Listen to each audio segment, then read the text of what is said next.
going to talk about before I do a screen share and walk through some of the Canvas stuff is the literary terms and literary terms quizzes. It's a sheet that looks like this. It's on Canvas. And the due dates for your literary terms quiz are both on the tentative reading list. They'll be on the Canvas calendar. The first couple are the 14th and the 16th of January. Now, it may seem like we're jumping in really quickly into things like this, but in order to be able to talk about literature as a group, we need to be able to have a certain type of vocabulary. Now, these are not necessarily things that you're going to create a whole section in a paper on. They're a vocabulary for which we talk about literature. Just like if I was telling you how to fix a car, some of the vocabulary there may be like a hemispheric combustion chamber, which is what a hemi is. I looked that up because there was commercials on, that was a decade ago now, that drove me nuts, so I had to look it up. But, you know, if you're talking about landscaping, talking about C3 versus C4 pathway, grass might make a difference. This is vocabulary for something specialized. So here's the way that the literary terms quizzes are going to be set up. When you start the quiz, it'll tell you which work to read. They're all going to be fairly short works. Probably take you about 20 minutes to read. And you're going to have the rest of the 40 minutes of the quiz time to answer the questions. What the questions are going to be is the first literary terms quiz. You're going to use the first 12 terms on this sheet. So from allusion to foreshadowing. You're going to read the work and then pick 5 examples of this that you found in that work and explain why it's this thing. Some of them are simple. Foreshadowing. Well, in this story, the little boy picks up rocks at the beginning of the story and then throws them at people at the end of the story. So that's a form of foreshadowing. Some of them are a little bit more complicated. For the second literary terms quiz, these are the more than one genre questions. You're going to be using 13 through 25, 26. Then it gets genre specific. Fiction for fiction, poetry for poetry, drama for drama, okay? And for each of these quizzes, you're going to be using these terms. And I just want to touch on the more than one genre ones because those are the ones we're going to have before next week. So, an allusion is a reference in literature to a familiar person, place, or thing. So, if you Bugs Bunny cartoons aren't on anymore, unfortunately, but they did a lot of allusions to famous people. But if I had a character with, and this is horrible, so forgive me, but it's what popped in my head.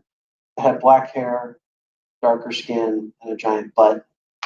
Who are you going to think of? Nicki Minaj. Or probably one of the Kardashians. What's that? I was going to say Oprah. So that probably, see, that wasn't an immediate allusion, so it didn't all go to you. If there's an allusion to, or if there's a character who's a sports star with a supermodel wife, who might you think of? Tom Brady. Tom Brady. My Tommy. What's that? Justin Verlander. Yeah, you can think of that because he's married to Kate Upton, so yeah, that would work as well. There you go. We don't have Brett Musburger creepily talking about their girlfriends in a national title game. For those of you who watched Alabama and Notre Dame when Brett Musburger was the creepy old man talking about A.J. McCarron's girlfriend. But I digress. Antagonist. Now, this is a term that has 2 parts to it, okay? A character, or, it should be or, not of, I apologize, or force opposing the main character, the protagonist in a story. Now, the reason why this is an either or, poverty can be an antagonist, but a character can be an antagonist as well. And superhero movies are usually pretty easy. The Joker is the antagonist for Batman. But in other films, for example, The Revenant, with Leonardo DiCaprio, you can make an argument that the elements are the antagonists in the story. Okay. Now, a protagonist is always going to be a character. Okay. But the antagonist can be a character or a force. Climax, this is the boiling point in any story, basically the point of no return. Okay. In a Shakespearean play, it comes in the middle. For example, in Hamlet, he thinks his uncle killed his father, but he doesn't have enough proof that the ghost who told him this is telling the truth. So he puts on a play that reenacts the murder. At this point, his uncle goes crazy at seeing this, and so Hamlet gets confirmation that he did indeed kill his father. This forces Hamlet to make a decision about whether or not to kill his uncle, and the whole tragedy unfolds after that. Okay, that's the climax of that play. Okay, now in a short story, the climax typically comes toward the end. Also in modern works, anything written after 1800, this is generally where you see the climax. If you think about the last movie that you saw, you know, climactic ending usually happens with about 15 minutes left in the film. Okay. Conflict, there's various types of conflict. What you need to know about conflict is in stories and dramas, if there's no conflict, there's no story. So if you didn't see that there was a conflict in something, especially that's in a textbook, you need to look again, because there's going to be something in there that needs to be resolved. Context, set of facts or circumstances surrounding an event, it matters. You know, context is important in the adventures of Huckleberry Finn. The hero is Jim. The word they use to refer to Jim, by modern sensibilities, is very bad. However, in context, it's the way that people spoke in the late 19th century. So it's not good by modern eyes, but if you look at it in context, we have to read it in a different light. Denouement, this is a French word meaning the final solution or the resolution. Most movies have a 10 to 15 minute denouement where this is after the climactic scene, guy gets the girl. It's a Michael Bay movie, the final thing blows up. And then we have some sort of small resolution.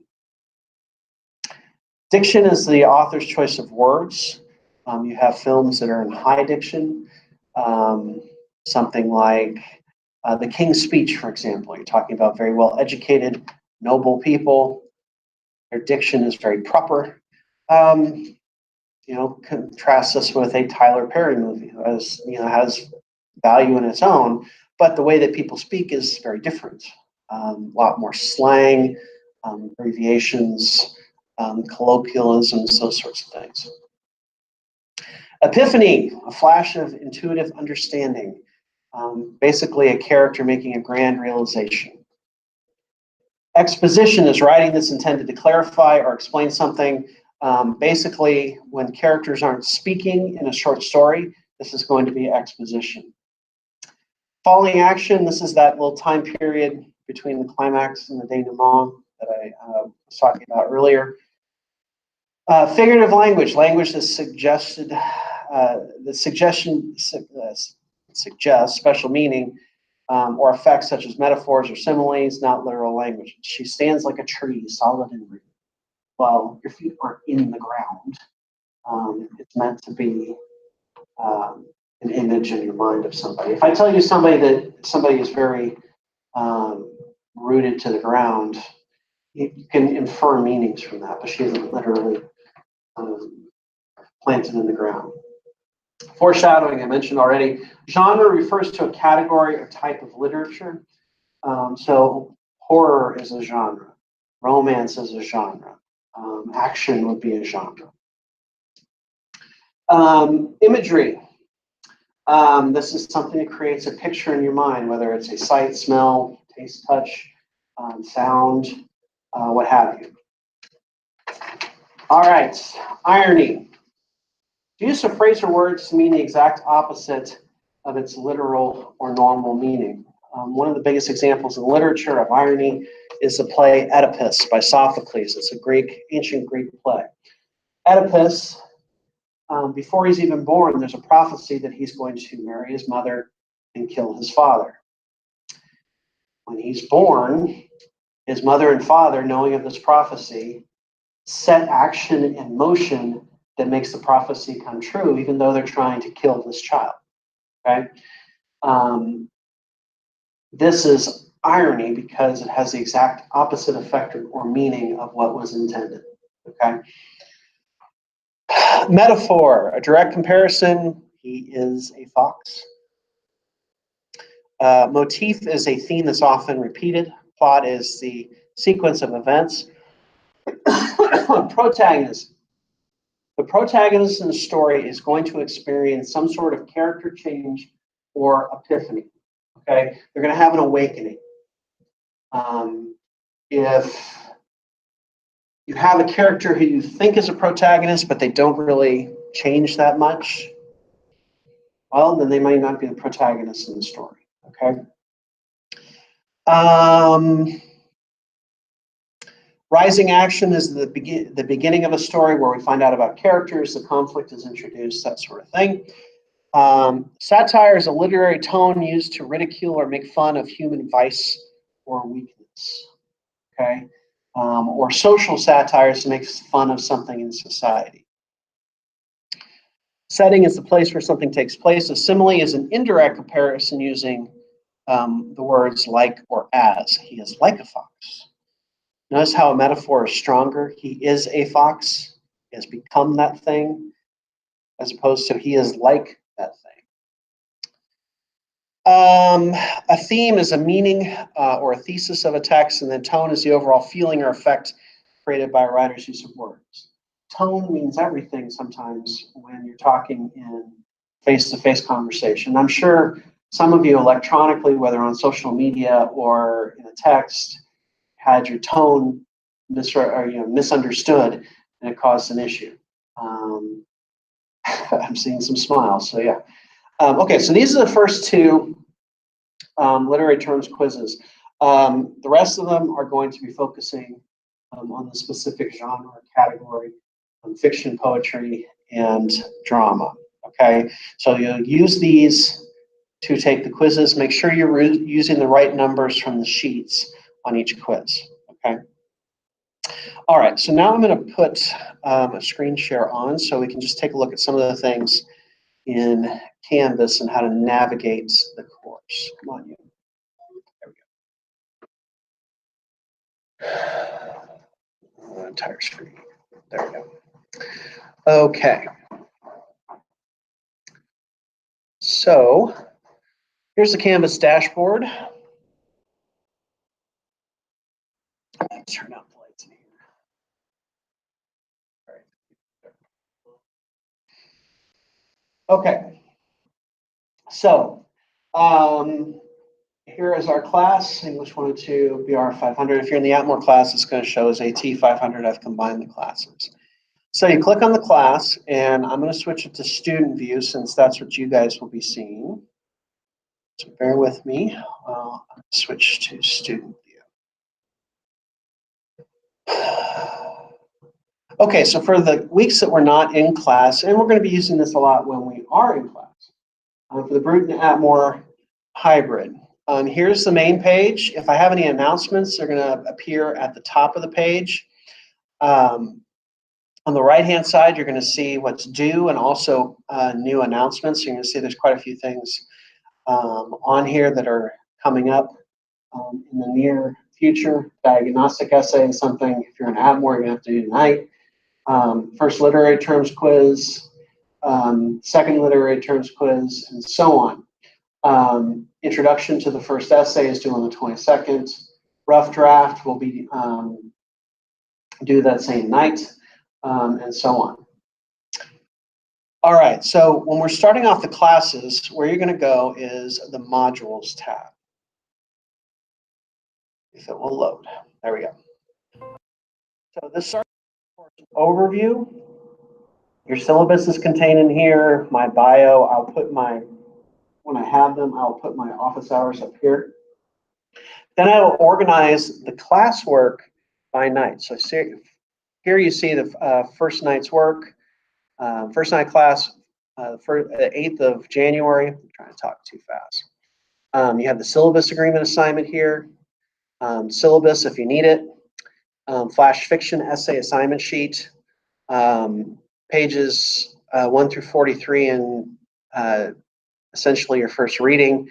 And then the reading quiz on the syllabus and this reading is here, literary term sheet, and then the diagnostic essay for those of you who aren't going to be taking it in class tonight. I also have stuff that's going to help you, and some of this stuff we're going to go over in class. I'll be making videos for it. But the active reading PowerPoint, we're going to talk about that next week. But this is the text of it, so you can follow along with the video. Your literary terms quizzes, you can access them here. And then the submission for the first essay. Now, this you can submit without using Respondus. This is the introduction to the assignment. You click on Submit Assignment and submit your file. But one thing you should take note of is I've limited the file types to just the ones that you can use on Turnitin. So you get practice before the actual essay is due. For those of you that are going to be taking the rough draft on a computer, you'll need to use Respondus, and you can download the browser in several spots, including in the course overview. So you'll use Respondus to turn that in there, and then the flash fiction essay. I also have more files, stuff to help you writing research papers, and the third literary terms quiz. I'm still building week 2 of the class, but for you guys, for the Add More class, please read the week 2 stuff in the syllabus before next week's class. Okay. So, are there any questions about what to access? So, when you go to do the work, if it's a week where you don't have an in-class session, look for the date, and I'll put everything that's due for that night in here. So what you're going to see is work for 1:15 after this. The first thing on there is going to be the reading. It's going to be the same one from the reading list. Your quiz, your journal, all that sort of stuff. I'll try to get it a day ahead of time, but it may not be until the afternoon. As long as you do the reading and you're prepared for it, you should be able to do the work during class time. I know you don't have another class during this time. So, questions on this? Okie dokie. So let me go ahead. I'm going to stop sharing on that, and I'm going to start another video just going over on the diagnostic and what we're going to be doing there.